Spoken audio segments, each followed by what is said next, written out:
우리가 새벽마다 살펴보고 있는 이 열왕기서에는 남왕국 왕들과 북왕국의 왕들이 교차되어서 나오고 있습니다. 어제 새벽 본문에는 남왕국의 왕 아사에 관한 이야기가 나왔는데요. 남왕국의 아사 왕은 여호와 보시기에 정직하게 행하고 우상들과 산당들과 바알 신전에 있는 신정 창기들을 없애는 개혁을 단행했습니다. 그렇게 남왕국에서 개혁이 단행되고 있을 때 북왕국에서는 여로보암의 아들 나답이 왕이 되었다라고 오늘 성경은 시작하고 있습니다. 그런데 이 북왕국의 왕 나답은 아버지 여로보암이 했던 여러 가지 악한 정책들을 그대로 물려받아서 그대로 답습을 합니다. 그리고 비참한 최후를 맞이하게 됩니다. 오늘 본문 25절 말씀, 열왕기상 15장 25절 말씀을 우리 다시 한번 같이 읽겠습니다. 시작. 유다의 아사왕 둘째 해에 여로보암의 아들 나답이 이스라엘 왕이 되어 2년 동안 이스라엘을 다스리니라. 아멘. 나답은 여로보암의 아들이었습니다. 여로보암이 북이스라엘의 첫 번째 왕이니까 당연히 두 번째 왕이 될 것입니다. 그 나답은 2년 동안 북이스라엘을 다스렸다고 성경은 기록하고 있습니다. 상당히 짧은 기간이지요. 그렇게 짧은 기간을 통치한 것만큼 그는 특별히 행한 일 없이 그냥 성경 속에서 등장했다가 사라지게 됩니다. 26절은 이렇게 기록합니다. 그가 여호와 보시기에 악을 행하되 그의 아버지의 길로 행하며 그가 이스라엘에게 범하게 한 그 죄 중에 행한지라. 2년 동안 두 해를 다스린 나답에 대한 평가는 그가 여호와 보시기에 악을 행하였다입니다. 나답은 아버지 여로보암을 닮아서 그 짧은 시간에도 악을 행합니다. 아버지가 행했던 그 죄를 그대로 답습한 것입니다. 아마도 나답은 어머니가 선지자 아히야에게서 들었던 예언을 들어서 알고 있었을 겁니다. 14장에 보면 선지자 아히야가 여로보암의 아내, 그러니까 나답의 어머니겠지요. 이 어머니에게 이 여로보암의 집안이 다 심판을 받을 것이다 라는 예언을 받습니다. 그리고 그 심판대로 그 나답의 형제 아비야가 어린 나이에 죽게 되었습니다. 그 심판의 내용과 그 형제가 죽었다는 것을 이 나답은 알고 있었음에도 불구하고 그 아버지 여로보암의 길을 따라가고 똑같이 악을 행했다는 겁니다. 분명히 하나님의 경고가 있었음에도 달라지지 않은 나답은 반역으로 인해, 쿠데타로 인해 짧은 통치를 마감하게 됩니다. 본문 27절 말씀입니다. 우리 27절 같이 읽겠습니다. 시작. 이에 이사갈 족속 아히야의 아들 바아사가 그를 모반하여 블레셋 사람에게 속한 기브돈에서 그를 죽였으니 이는 나답과 온 이스라엘이 기브돈을 애워싸고 있었습니다. 이사갈 족속 아히야의 아들 바아사라는 사람이 반역을 일으킵니다. 반역을 일으켜서 기브돈이라는 도시에서 나답을 죽이게 됩니다. 그런데 나답이 목숨을 잃은 장소가 특이하지요. 기브돈이라고 하는데요. 이 기브돈은 원래 단지파에 속한 성읍이었습니다. 그런데 이때 당시에는 블레셋이 그 땅을 차지하고 있었습니다. 블레셋이 단지파로부터 이 땅을 빼앗은 것입니다. 그래서 오늘 본문에는 블레셋에게 속한 기브돈이라고 표현되어 있는 겁니다. 아마도 북이스라엘의 왕이 된 나답은 이 블레셋에게 빼앗긴 단지파의 땅을 되찾는 것, 그 땅을 회복하는 것을 자기 통치의 첫 번째 사업, 첫 번째 성과로 생각했는지 모르겠습니다. 그래서 왕으로서 가장 먼저 해야 할 시급한 사명이 영토를 회복하는 것이라고 생각하고 그 기브돈을 회복하기 위해 그곳에서 전쟁을 벌였고 그 땅에서 반역을 맞이해서 목숨을 잃게 된 것입니다. 영토를 회복하는 것이 가장 시급한 사명이라고 생각했는지 모르겠는데, 그러나 결과적으로 그것은 한치 앞을 못 본 잘못된 판단이었습니다. 나답과 북이스라엘에게 가장 중요하고 시급한 일은 영토를 회복하는 것이 아니라 하나님 앞에서 회개하고 하나님의 말씀을 지키며 하나님 앞에서 정의와 공의를 회복하는 일이었습니다. 그렇게 전쟁을 일으켜서 영토를 회복하면 무엇 하겠습니까?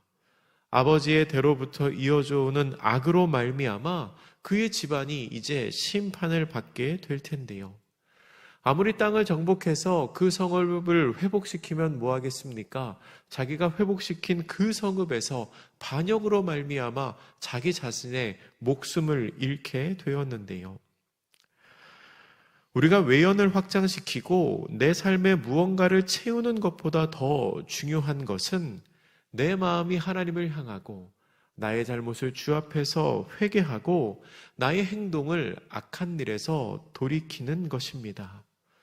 그리하여 하나님의 뜻 안에 바르게 서는 것이 우리가 나의 무언가를 성취하고 땅을 차지하고 내 외연을 확장시키는 것보다 더 중요하고 더 시급한 일입니다.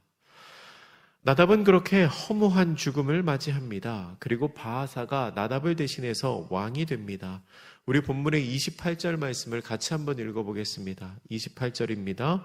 유다의 아사 왕 셋째 해에 바하사가 나답을 죽이고 대신하여 왕이 되고, 이것은 북이스라엘에서 첫 번째로 쿠데타로 인하여 왕조가 바뀐 사건입니다. 남유다에서는 나라가 멸망할 때까지 왕조가 바뀌지 않고 계속 이어집니다. 왕조가 바뀌지 않았다는 것은 다윗의 후손이 계속해서 왕에 올랐다는 겁니다. 하나님께서 다윗에게 그의 후손을 통해 대대로 왕위를 이어가겠다고 하신 약속이 그대로 성취된 것입니다. 반면에 북이스라엘의 역사를 살펴보면 총 20명의 왕이 있었는데요. 그 중에서 살해당하여 왕조가 바뀐 것이 총 7번입니다. 그 첫 번째 케이스가 바로 오늘 본문에 나오는 나답 왕이고요. 또한 이렇게 살펴보다 보면 북이스라엘은 통일왕국에서 분열된 이후에 총 210년 동안 그 나라가 유지가 되는데, 그 210년 동안 9번의 왕조 그리고 20명의 왕이 왕위를 차지한 것을 보게 됩니다. 한 사람당 한 10년 정도 통치를 한 것이지요. 그러니까 길지 않은 기간을 통치하고 계속해서 왕들이 바뀐 것입니다.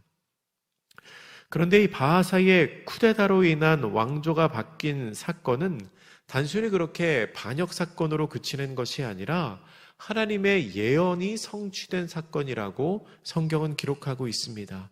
본문 29절 말씀인데요. 우리 29절도 같이 한번 읽겠습니다. 시작. 왕이 될 때에 여로보암의 온 집을 쳐서 생명 있는 자를 한 사람도 남기지 아니하고 다 멸하였는데, 여호와께서 그의 종 실로 사람 아이야를 통하여 하신 말씀과 같이 되었으니. 아멘. 쿠데타를 일으켜 왕이 된 바하사는 나답을 죽이는 것으로 그치지 않고 후환을 없애기 위해 나답 집안의 모든 사람들, 그러니까 여로보암의 모든 후손들을 다 멸하게 됩니다. 이게 인간적으로 보면 참 잔인한 일이지만 이것은 하나님의 말씀이 그렇게 철저하게 성취되었다는 것을 보여주는 기록입니다. 하나님께서 열왕기상 14장 10절과 11절에서 여로보암의 집을 향하여 이렇게 심판 선언을 하셨습니다.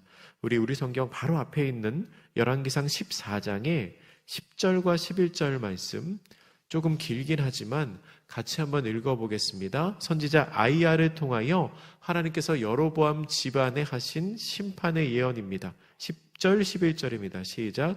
그러므로 내가 여로보암의 집에 재앙을 내려 여로보암에게 속한 사내는 이스라엘 가운데 매인자나 노인자나 다 끊어버리되 거름더미를 쓸어버림 같이 여로보암의 집을 말갛게 쓸어버릴지라. 여로보암에게 속한 자가 성읍에서 죽은즉 개가 먹고 들에서 죽은즉 공중의 새가 먹으리니 이는 여호와께서 말씀하셨음이니라 하셨나니. 아멘. 실로 사람 아이야를 통하여 하나님께서 여로보암의 집에 선포하신 이 내용이 지금 우리 오늘 본문에서 바아사가 나답을 치는 것을 통하여 이루어졌다는 것입니다. 이 무서운 일이 왜 생겼는가? 오늘 본문 30절은 다시 한번 명확하게 그 이유를 밝혀주고 있습니다. 이는 여로보암이 범죄하고 또 이스라엘에게 범하게 한 죄로 말미암음이며 또 그가 이스라엘의 하나님 여호와를 노엽게 한 일 때문이었더라. 여로보암이 범죄했습니다. 또 이스라엘에게 범하게 한 죄가 있습니다. 그 죄는 무엇인가 하면 여로보암이 베델과 단의 성소를 만들고 우상을 만들어서 그리고 레위 자손이 아닌 사람으로 하여금 제사장의 역할을 하게 만들므로써 북이스라엘 백성들로 하여금 우상 숭배를 하게 만들었습니다. 한 나라의 왕이 하나님을 잘 섬기고 하나님의 길로 백성들을 인도해야 하는데 오히려 우상 숭배를 하는 길로 이끌었던 그것이 이스라엘에게 범하게 한 죄이고 그 죄로 말미암아 하나님이 노여우셔서 하나님이 노여움을 품으셔서 그 대가로 여로보암의 집에 이러한 재앙을 내리셨다는 겁니다. 그런데 이 말씀을 읽다 보면 한 가지 궁금증이 생깁니다. 특별히 이 말씀뿐만 아니라 우리가 열왕기상을 쭉 읽어가다 보면은 자꾸 반복해서 생기는 궁금증이 한 가지 있습니다. 그게 뭔가 하면 그렇다면 이 나답의 비참한 죽음은 하나님의 선포, 하나님의 예언으로 이미 예정되어 있는 것이기 때문에 바꿀 수 없는 것이었는가 하는 궁금증입니다. 제가 아까 그런 말씀 드렸습니다. 아마도 나답은 이미 아이야의 예언을 알고 있었을 것이다 라고 말씀드렸습니다. 나답은 알고 있었을 겁니다. 자기 아버지 여로보암의 죄로 말미암아 우리 집안이 심판을 받게 된다는 거 알고 있었을 겁니다. 그렇게 온 집안이 멸망당할 것으로 예정되어 있기 때문에 어차피 희망이 없기 때문에 나답이 오히려 악한 길에서 돌이키려는 생각을 하지 못하고 더 그 자리에 머물러 있지는 않았을까 하는 생각이 듭니다. 어차피 이번 생은 망했으니까요. 어차피 하나님께서 우리 집안 다 죽는다고 예언하셨고 그렇게 예정되어 있으니까 그냥 나는 그냥 악한 길에 서 있어도 어차피 상관없지 않는가 하고 생각했을지 모른다는 거지요. 그리고 그 정해진 삶의 예정을 바꿔보려고 하는 것. 이러면 안 되겠다.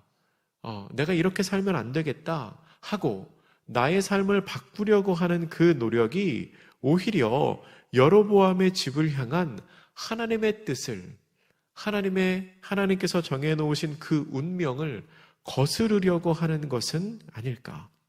그렇게까지 생각하면 하나님의 뜻을 거스르지 않기 위해서는 이 하나님의 예언이 성취되기 위해서는 나답이 순순히 그 비참한 죽음을 받아들이는 것이 하나님의 뜻은 아닌가 하는 궁금증입니다. 여러분, 제가 지금 한 말이 맞는 말입니까? 이게 맞는 말인가요? 하나님이 예정하셨으니까 이 사람은 악하게 살다 죽어야 되고 악하게 살지 않으려고 하면 그것은 하나님의 뜻을 거스르는 거니까 그렇게 하면 안 되고 그런 것일까요? 제가 말씀을 복잡하게 드렸는데 간단히 말씀드리면 이런 겁니다. 과연 아버지의 죄가 아들에게로 이어지는가? 과연 그 아버지의 죄로 말미암아 자녀도 심판을 받는가? 라고 정리할 수 있습니다. 예전에는 이것을 가계에 흐르는 저주라고 표현했습니다. 그 집안에 흐르는 저주가 있고 그 저주를 끊어내지 않으면 후손들이 대대로 고생한다는 거죠. 담임 목사님이 쓰신 바이블 백신 1권책에 보면 그 자세한 내용이 나와 있는데요. 그냥 결론부터 말씀드리면 여러분, 가계에 흐르는 저주는 없습니다. 아버지의 죄로 말미암아 아들이 정죄받지 않습니다. 에스겔서 18장 19절과 20절은 이렇게 기록합니다. 제가 읽어드리겠습니다. 그런데 너희는 이르기를 아들이 어찌 아버지의 죄를 담당하지 아니하겠느냐 하는도다. 아들이 정의와 공의를 행하며 내 모든 율례를 지켜 행하였으면 그는 반드시 살려니와 범죄하는 그 영혼은 죽을지라. 아들은 아버지의 죄악을 담당하지 아니할 것이요 아버지는 아들의 죄악을 담당하지 아니하리니 의인의 공의도 자기에게로 돌아가고 악인의 악도 자기에게로 돌아가리라. 아멘. 여러분, 이 말씀은 분명히 알려주고 있습니다. 아들은 아버지의 죄악을 담당하지 않습니다. 공의도 악도 분명히 자기 자신에게로, 자기 스스로에게로 돌아갑니다. 그렇다면 오늘 본문에 나오는 심판은 어떻게 이해를 해야 할까요? 아이야가 한 이 예언을 우리가 어떻게 이해해야 하겠습니까?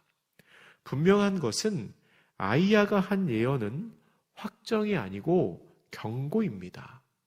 그렇게 될 수밖에 없다는 운명론이 아니고 죄의 상태에 머물러 있지 말고 돌이키라는 하나님의 부르심입니다.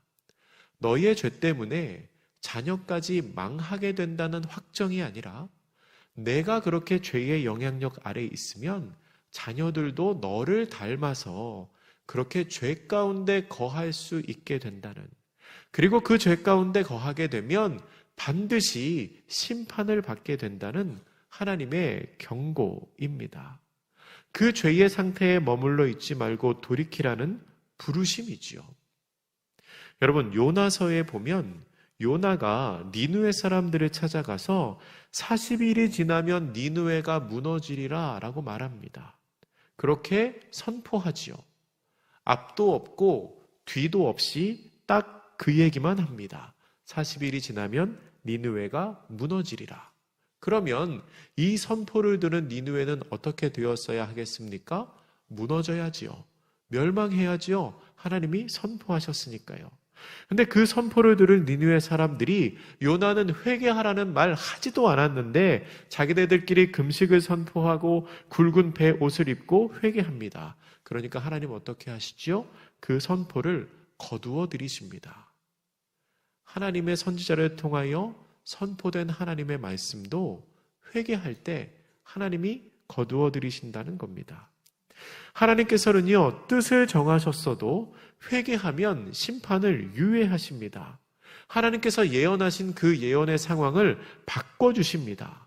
하나님께서 히스기야 선지자에게 이렇게 말씀하십니다. 내가 죽고 살지 못하리라. 분명한 선포입니다. 너 이제 죽어. 살지 못해. 근데 그 이야기를 들은 히스기야 선지자가 얼굴을 벽을 향하고 하나님을 향해 회개하며 기도합니다. 그랬더니 하나님이 어떻게 하십니까? 그의 생명을 연장시켜 주셨습니다. 하나님이 선포하셨는데 그 뜻을 바꾸십니다. 이스라엘 민족이 출애굽한 후에 모세가 십계명을 받으러 시내산에 올라갔을 때 산 아래에서 이스라엘 민족이 금송아지를 만들어서 우상 숭배를 합니다. 그러니까 하나님이 너무 진노하셔서 모세를 향하여 이렇게 말씀하셨습니다. 출애굽기 32장 10절에서 그런즉 내가 하는 대로 두라. 내가 그들에게 진노하여 그들을 진멸하고 너를 큰 나라가 되게 하리라 라고 모세에게 말씀하셨습니다. 그들을 진멸하고 너를 통하여 새로운 민족을 이루겠다. 하나님의 뜻이었습니다. 하나님의 선포였습니다.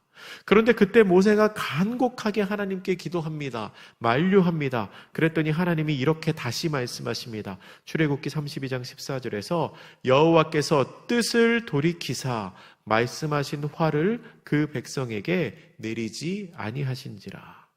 하나님께서 말씀하셨는데 그 뜻을 모세의 기도로 말미암아 돌이키셨습니다.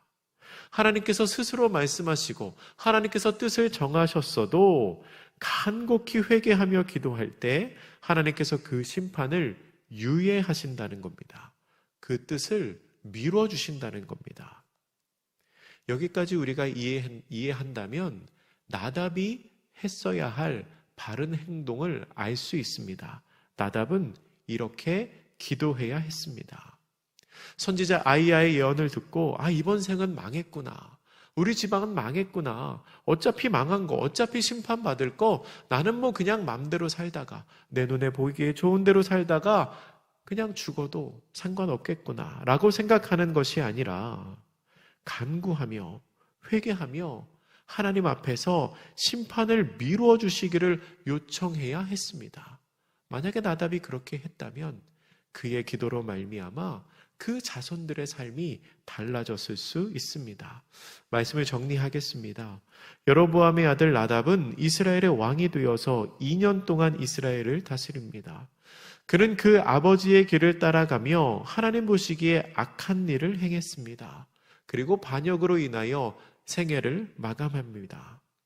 여로보암의 집안에는 멸망하게 될 것이라는 예언이 이미 선포되어 있었습니다. 그래서 나답은 이미 내 삶은 망했구나 라는 무력감에 빠져 있었을지도 모릅니다. 하지만 뭔가 아쉬움이 남습니다. 나답이 왕위에 있었던 그 2년의 시간 동안 그가 회개하고 하나님 앞에 무릎을 꿇었다면 심판의 경고는 분명히 유예되었을 것이기 때문입니다. 여러분, 돌이키기에 늦은 때는 없습니다. 심판이 임하기 전까지는 하나님께서 계속해서 우리를 향하여 돌아오기를 원하십니다. 하나님께서는 간구하는 의리의 기도에 귀를 기울이십니다. 하나님 앞에서 악한 행위가 있다면 그것을 돌이키고 선을 행하는 복되고 아름다운 성도님들 되시기를 주님의 이름으로 축복합니다. 기도하겠습니다. 하나님, 나답은 하나님께서 선포하신 뜻대로 짧은 왕위를 마감하고 그 지방이 멸망당하는 화를 겪게 됩니다. 그러나 그가 분명히 하나님 앞에 회개하고 그의 삶을 돌이켰다면 하나님께서는 그의 기도로 말미암아 심판을 유예하였을 것을 우리가 믿음의 눈으로 바라봅니다. 주님, 혹여 우리의 삶에 악한 행위가 있다면 주 앞에서 돌이키게 하여 주시고 주님께서 보시기에 아름다운 선한 일을 행하며 살아가는 우리 자신 그리고 우리 자녀들이 될 수 있도록 주님 우리와 함께하여 주시옵소서. 감사드리며 예수님의 이름으로 기도드립니다. 아멘.